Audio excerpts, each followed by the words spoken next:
Hello, my name is River Yeo. I'm a nursing GAPS practitioner. I'm so excited to see that while I took this 3-week break over the holidays and into the new year, that I have 90 new subscribers. Wow, I'm so surprised and excited to welcome you guys to my channel. Welcome. Can't wait to engage with you in the comments.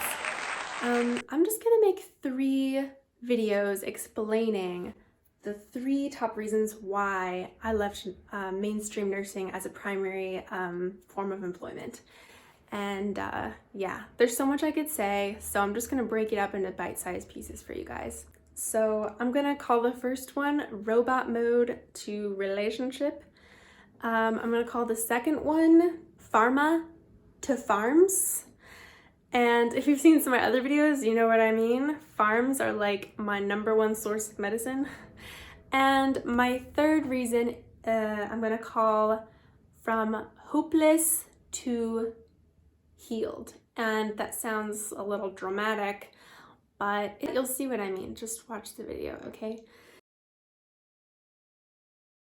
I'm just gonna share a quick overview of my story from nursing school onward, and then I'm gonna talk about each of these topics in more detail in my next 3 videos. So basically, I went to nursing school because I had a very sick mom, and she had a lot of struggles and she had a lot of trouble maneuvering the healthcare system. She went to all kinds of doctors, saw all kinds of nurses, all kinds of people, and in the end they couldn't help her and they didn't treat her very nicely. So I was like, I'm gonna go into that field and do better. that was my mission. I also had a lot of experience as a kid being exposed to different situations internationally in more impoverished areas where there was no nurse, there was no doctor, there was just someone with a first aid kit, and that was the doctor for miles and miles and miles around. And I saw the need and I was like, you know, maybe that could be me. I have tried to engage that type of population throughout my career, and I hope to engage that type of population even more one day, perhaps in another culture outside the US, but I digress. So let me sit down because my arm's getting tired.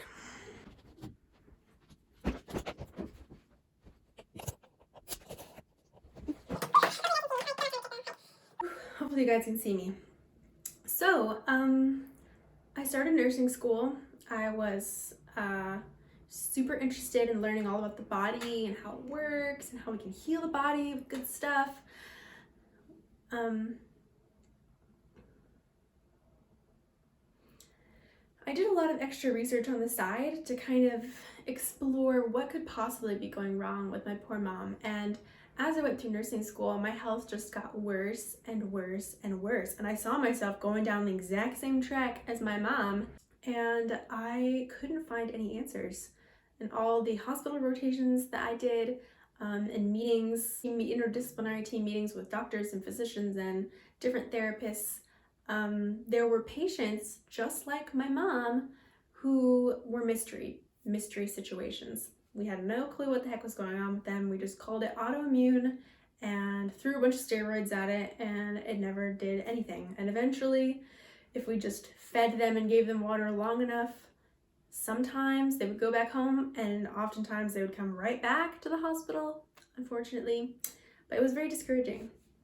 So I did some research on some alternative modalities, and that was fun. I tried a few things for myself, tried some supplementation, tried taking away gluten, tried taking away dairy. That was torturous.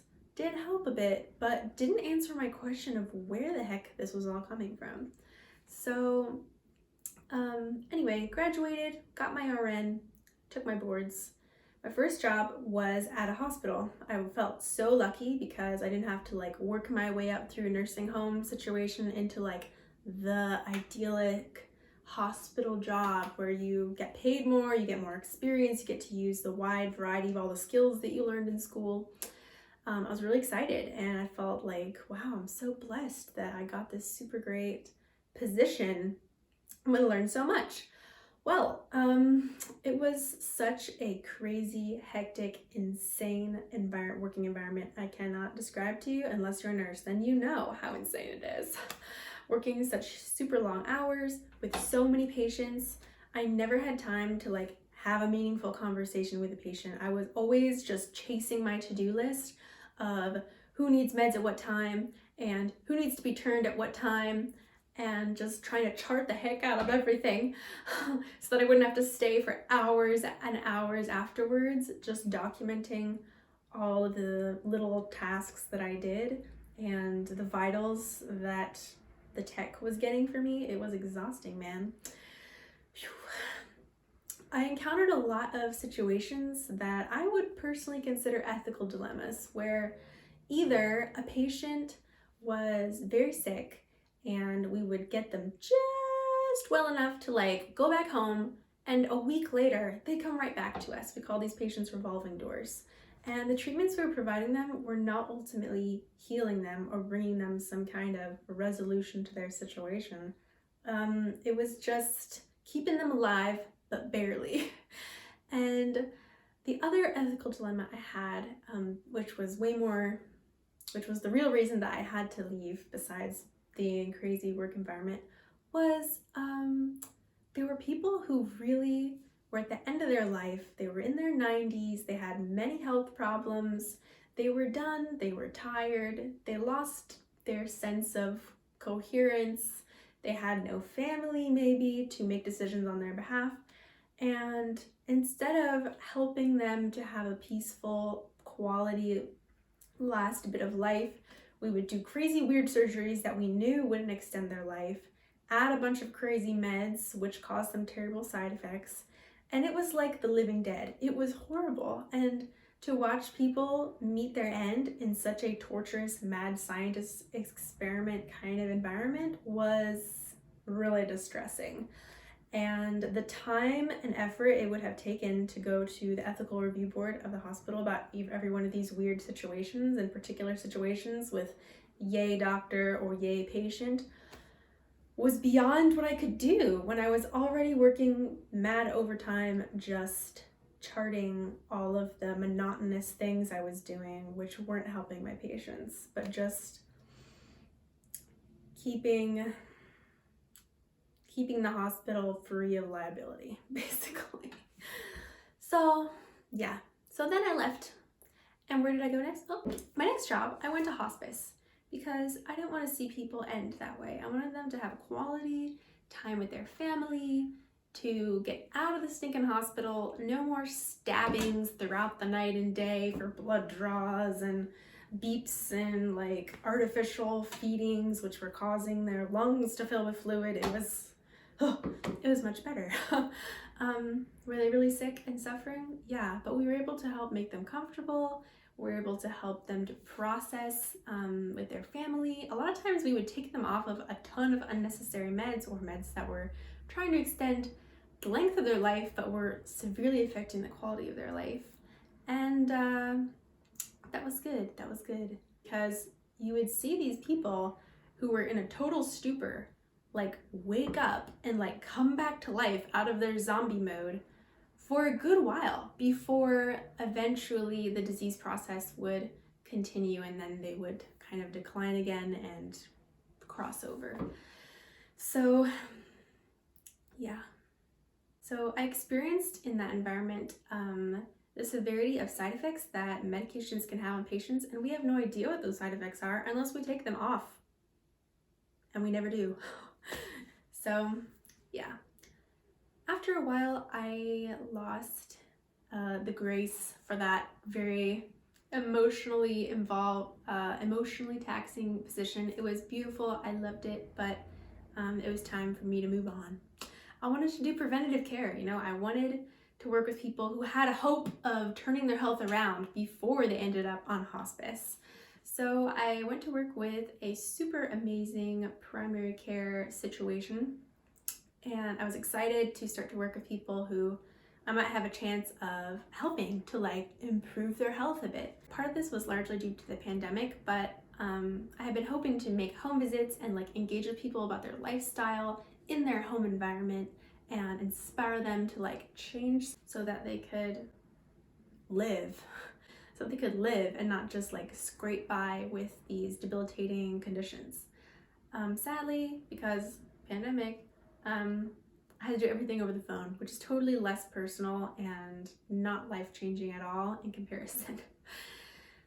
I found myself chasing people who were lost to care, just like leaving endless voicemails, sending endless electronic messages and paper messages and getting nothing back, or getting them in to see the doctor, and then I wouldn't really see them necessarily. And I also had the job of skimming through their chart and looking through their story and then recording certain data points for the insurance companies.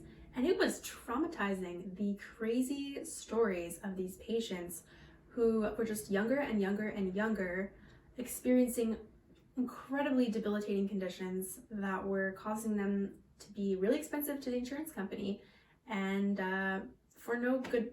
And with all the specialists they saw, with all the meds they were taking, they would just get worse, and there was no end in sight. There was no hope offered. In my career in nursing, we talk a lot about not offering people hope, and this is the way it's going to be, and you have to adjust that this is the new norm.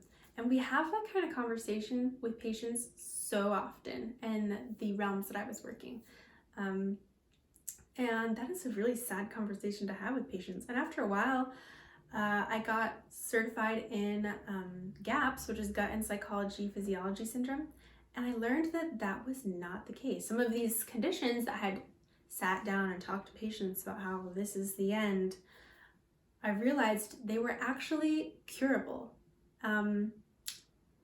So not by the pharmaceutical standard or the medical standard or any medical treatment maybe, but by simple food changes, environmental changes, and lifestyle changes. Totally so much hope for recovery. So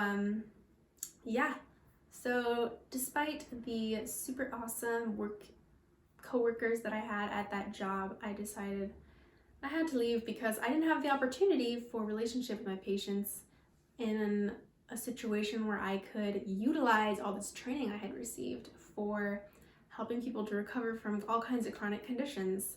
So I left, and I have been working for myself the past year, working with groups in group coaching, working individually with private clients, and I just love it, guys. I love it so much. I love walking alongside people in relationship, or working together through their particular specific situation.